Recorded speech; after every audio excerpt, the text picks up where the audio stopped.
Uber is aiming for a valuation of up to $91 billion when it makes its stock market debut. In a regulatory filing on Friday, the ride-hailing company said it plans to offer 180 million shares at $44 to $50, putting Uber on track to list its shares on the New York Stock Exchange in May, in what's expected to be the biggest U.S. IPO this year and the largest since Chinese e-commerce giant Alibaba listed shares in New York in 2014.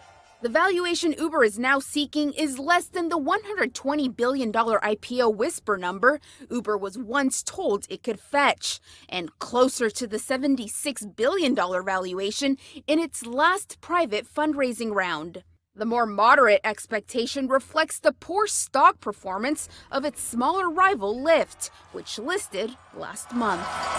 It does look like the struggles that Lyft has had has definitely had a big impact on the expectations for Uber. Lyft, obviously the IPO, it priced well, traded well on its first day as a publicly traded company, but since then has really struggled, and at the moment is more than 20% below the IPO price. And that's definitely a situation that if you're Uber's management, you want to avoid. And I think that explains their more conservative approach here. In the filing, Uber also included its 2019 first quarter financials, reporting a loss of around $1 billion on $3 billion in revenue.